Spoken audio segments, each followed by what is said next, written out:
Ever since I ended up in a wheelchair due to an accident 3 years ago, my husband and mother-in-law have become much colder towards me. One night, my husband said something I couldn't believe. "Sorry, but could you please leave this house for a moment?" "What? What do you mean?" I asked, shocked. "I mean exactly what I said. My mother and I talked it over and decided," he replied. "Are you saying you want a divorce?" I asked, trying to understand. "Yes, that's it. I've been thinking about it for a long time now. You can't earn any money, so I don't need you," he said harshly, as if he was squeezing blood from a stone. "I understand. Thanks for everything, and thanks for leaving me with nothing," I said, getting up. I left, knowing it would take them some time to realize the meaning of my words. My name is Linda Gray. After graduating from university, I have been working at my current company for 7 years. "Well then, I'll be heading out. Thanks for your hard work."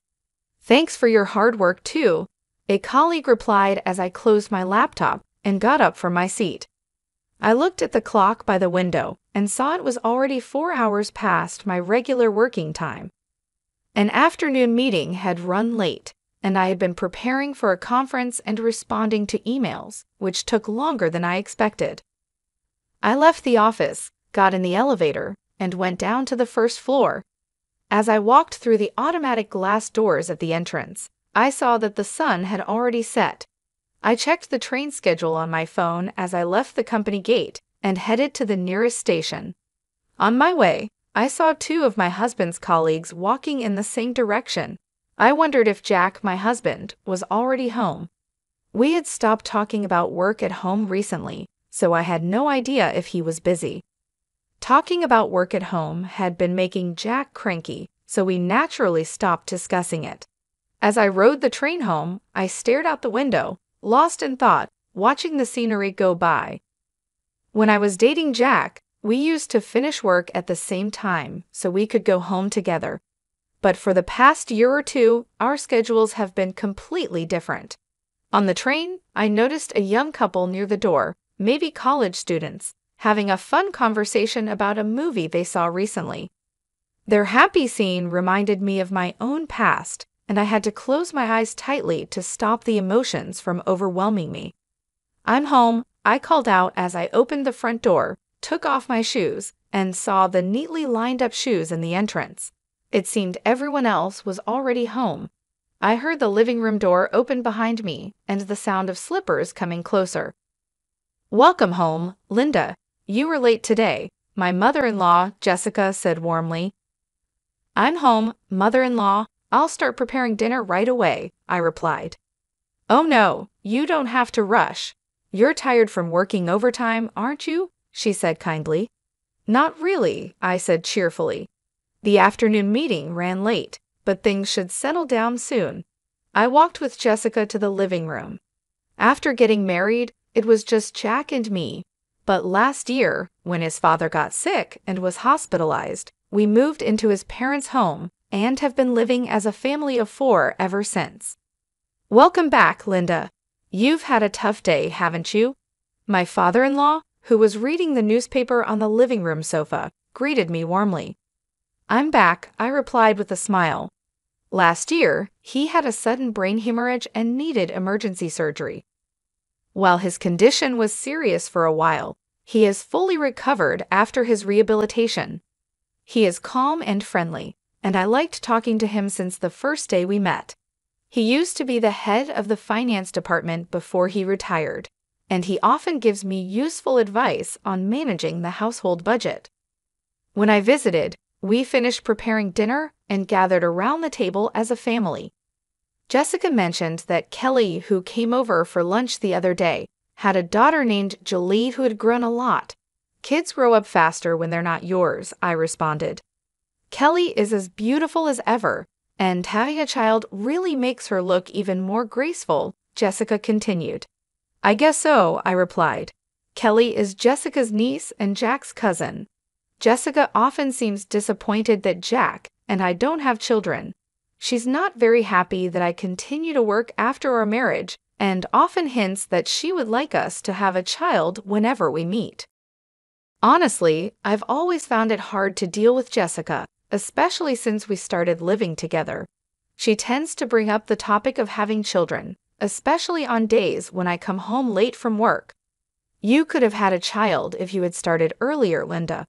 But I suppose it can't be helped because you're busy with work, she said. I nodded along, feeling uncomfortable. I glanced at Jack, who was quietly eating his meal without looking at me. Jack and I were colleagues at the same company and got married in our 3rd year of dating. We were told that it would be best if I became a housewife if we had a child, but we have both continued working since our marriage and haven't had any children. Both of us have wanted a child and tried everything from herbal medicine to medical tests, but nothing has worked. Despite a sense of loneliness, we decided to keep living as a couple and focus on our work. However, I started to feel a distance growing between Jack and me. We got married out of love and promised to make each other happy, but our relationship has gradually become cold. I think it started when Jack began having trouble at work. He didn't tell me anything, but I heard from a senior colleague in his department that Jack was struggling because he couldn't keep up with his peers. Jack is a gentle person who doesn't handle pressure well and tends to push himself too hard. I knew without him saying anything that he was feeling anxious and frustrated about the situation. But whenever I tried to offer him support, he would refuse to talk about his worries, insisting that he was fine and that I shouldn't worry. So he continued to keep his feelings to himself. I couldn't push him to open up, and I felt helpless that I couldn't be there for him. Even so, on our days off, we would make an effort to travel together or spend a relaxing day at home, enjoying our time together as a couple. When I felt drained from our unsuccessful attempts to have a baby, Jack was always there, quietly supporting me. That's why, even if I couldn't solve Jack's problems directly, I wanted to be by his side, providing comfort and peace. The turning point came when I got a promotion at work. I was recognized for my achievements on the projects I worked on and was one of the fastest among my peers to get promoted. That's amazing, congratulations, Linda, Jack had said. I can't forget the look on his face when he congratulated me. I was so touched that I could only manage a simple thank you. As my work got busier, the distance between Jack and me seemed to grow. We spent less time together, our conversations became fewer, and when my income surpassed Jack's, we hardly even made eye contact anymore. I would watch Jack as he finished his meal in silence and then left the table without a word. I can't help but wonder if I hadn't been afraid of being pushed away and had tried harder to support him, would we have a different relationship now? When I opened my eyes, the first thing I saw was the bright white light of a fluorescent bulb. After blinking a few times, I looked around and realized I was lying in a hospital bed. I looked down and saw an IV in my arm, and both of my legs were wrapped in layers of bandages and casts. The moment I tried to move, an intense pain shot through my body. Tears welled up in my eyes from the sheer pain. My body felt as heavy as lead, and it seemed impossible to move. What on earth had happened? I tried to recall my memories leading up to that moment. I remembered going to work as usual, finishing a meeting and report, and leaving work on time for the first time in a while. After leaving the office, I was heading towards the station, which was busier than usual because of rush hour. Then I heard the screeching sound of sudden brakes from behind me. I turned around and felt a violent shock. I realized I'd been hit by a car. Fear and pain spread through my body. I worried about the condition of my body now. I heard footsteps approaching, and suddenly the curtain around my bed was opened. "Oh, Mrs. Gray, you're awake, but you shouldn't try to get up yet," said a young female nurse in a rushed tone.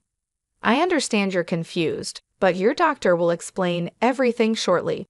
Please stay calm for now." Okay, I replied, and the nurse left in a hurry.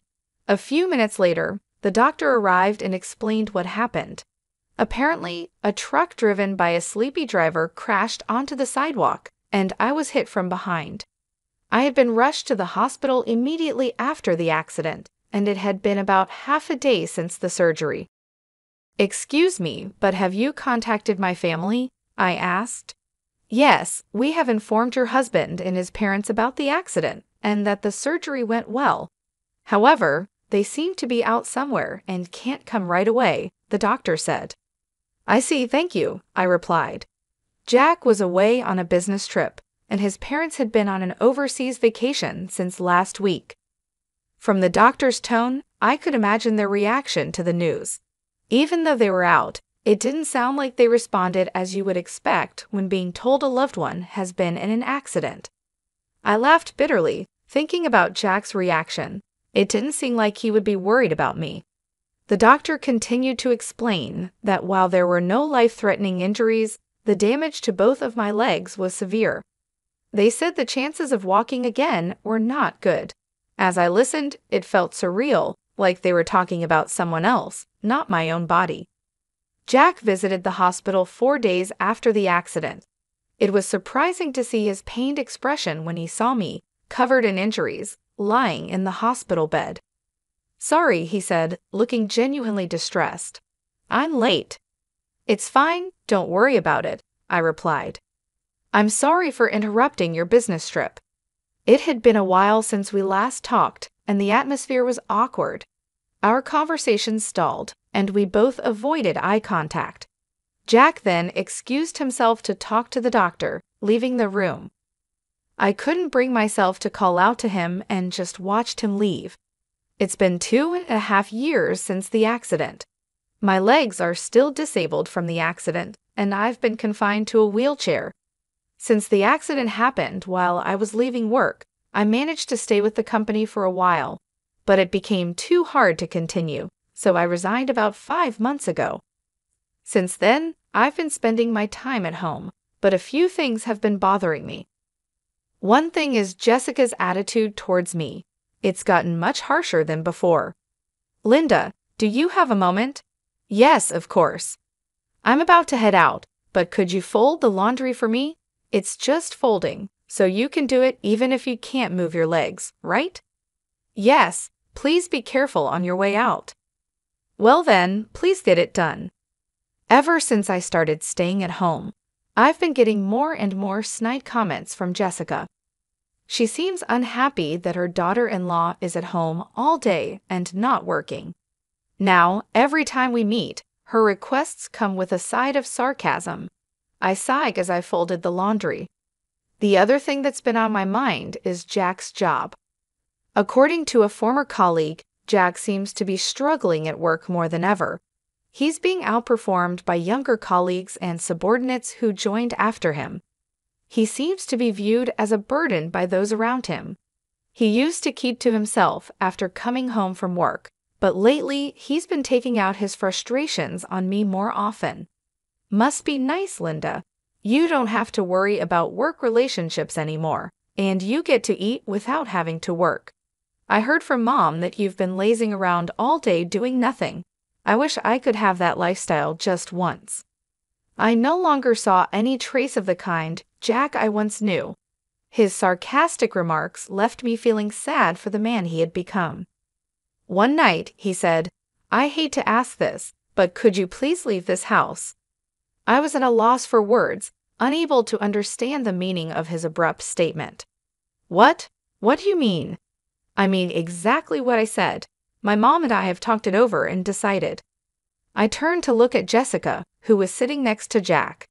"Linda, ever since you quit your job, you haven't contributed to the living expenses or helped around the house. You've just been staying at home all the time. To be blunt, it's a nuisance for you to stay here any longer," she said. I don't. Don't you think it's rude to live off others without making any contribution to their household?" Jessica continued, a triumphant look in her eyes. Jack remained silent, avoiding eye contact with me. "Jack has a tough job too. Just because you're married, he doesn't have to support you anymore," she added. I looked at Jack, who was staring down. "Jack is asking me to leave. Is this your way of saying you want a divorce?" "Yeah, that's it. I've been thinking about it for a long time," he replied. So after all this time, you have no feelings left for me. Why would there be? Of course not, Jack said, his words spilling out like a flood. Do you know how miserable I feel every time I see your face? You must have looked down on me, thinking you were better than me every day. It felt like the threads of our relationship were unraveling one by one. I tolerated you because you were contributing to the household expenses, but things have changed now. You're just someone who neither works nor has money, he said, clenching his fist, his words cutting like a knife. I don't need you now that you can't earn money. The last thread snapped. I understand, I said. For the first time, Jack looked at me. But I have a condition. All the divorce procedures will be handled through a lawyer. If you agree to that, I will pack my things and leave within the week. Sure, that's fine, right, Jack? Jessica said. Jack nodded silently. Well then, that's how it is, Jack, I said, jolting him out of his silence. Thank you for everything up until now, and thank you for leaving me with nothing, I said before walking out. A few days had passed since I left the house. When I checked my phone, I saw a call from Jack. I stared at the screen for a few seconds before picking up. Yes. Linda, I'm sorry. Could you please come back? He said. What's this all about all of a sudden? I asked, surprised by his change of heart. I heard from my dad that even after you quit your job, you've been covering our living expenses. You've been investing since you were working, haven't you? And now you're able to cover living expenses with the money you make from dividends, Jack said, his voice tinged with regret. Yes, that's right. So what? I responded, not sure where he was going with this. I left the household budget to you and my dad, so I didn't know anything about our finances. I thought we were living off my income, but now I realize we were mostly living off yours. I really regret saying such terrible things. I'm sorry, Jack continued, his tone softer, almost pleading. After we got married, we merged our finances, and I began investing my own money. My father-in-law encouraged me to invest, and he was the only one I talked to about financial management and investments. Jack never showed any interest in our finances, leaving it all to his dad and me. So, what am I supposed to do if I come back? I asked, trying to keep my voice steady. Well, my dad says that with my income alone, it's impossible to maintain the same standard of living we've had. Besides, I'm not confident that I can keep my current job for much longer. I'm struggling at work, and I don't know how much longer I can hold on, Jack admitted, his voice breaking. So what you're saying is you want me to come back so we can live comfortably? I asked, my anger rising. You really have some nerve. There was a long pause on the other end of the line, and I could hear Jack breathing heavily, trying to find the right words.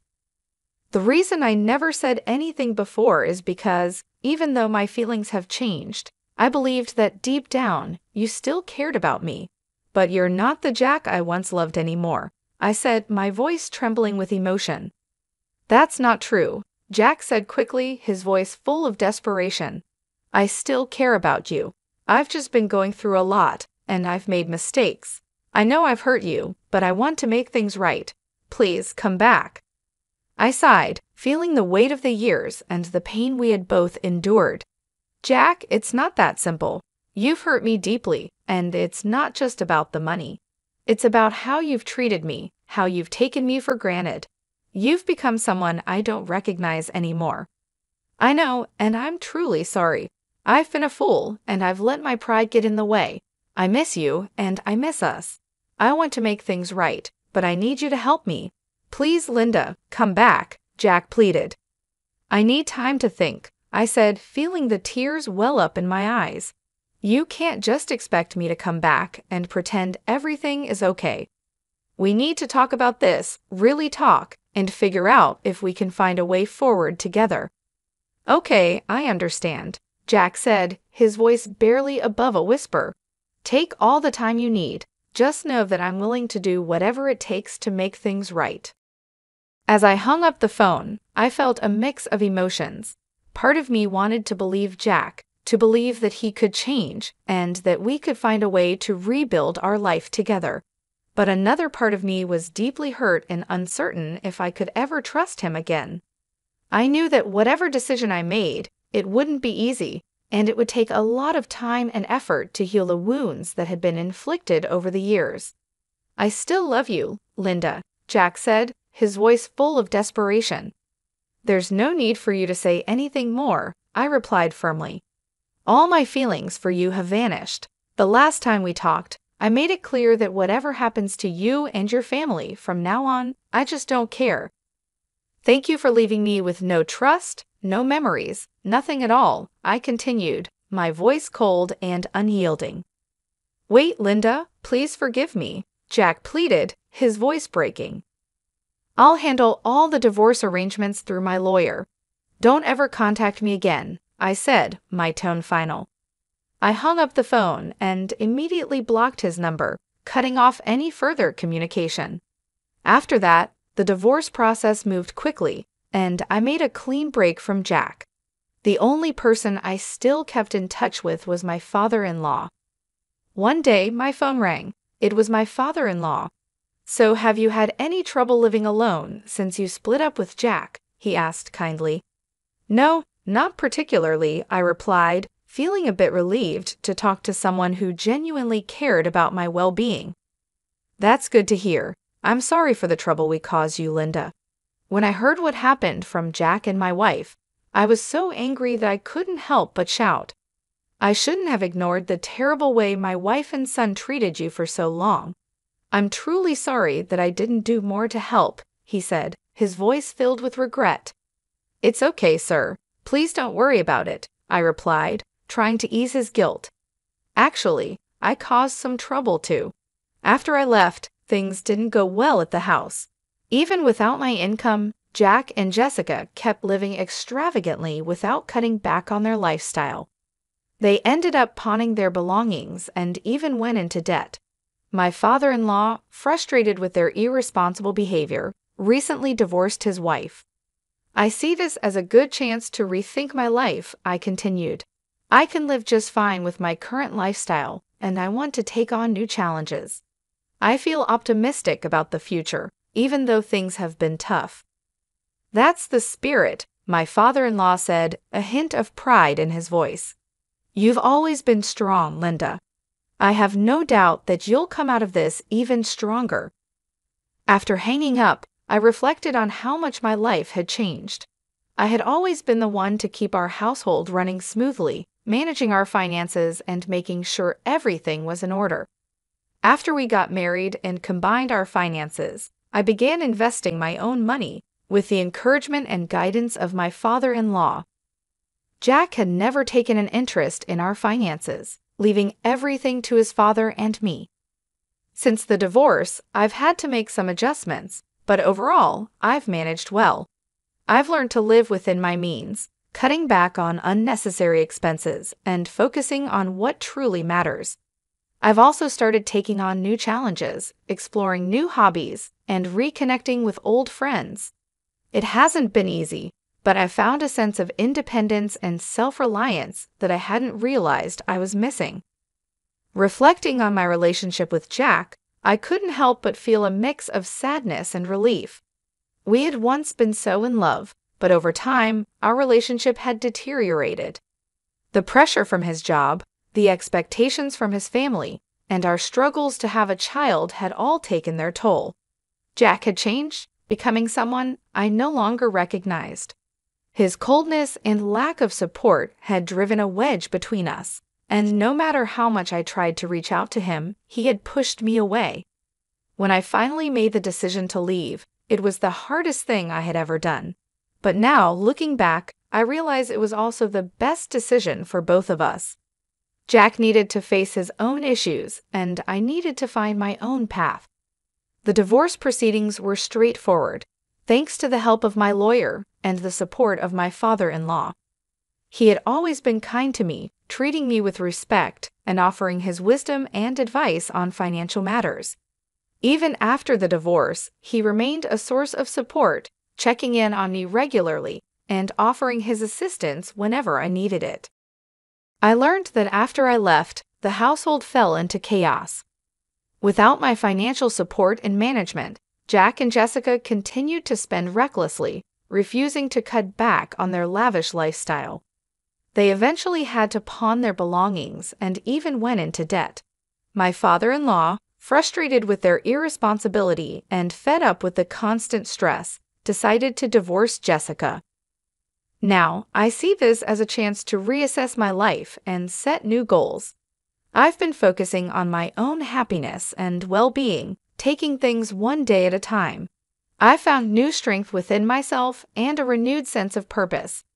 I've also started to explore new opportunities, whether it's a new hobby or a potential career change. Life may not have turned out the way I expected, but I'm determined to make the most of it. As I laughed cheerfully with my father-in-law over the phone, I felt a sense of relief and hope. The future is uncertain, but I'm ready to face it with a positive attitude and an open heart. I'm grateful for the lessons I've learned and the support I've received, and I'm excited to see where this new chapter of my life will take me.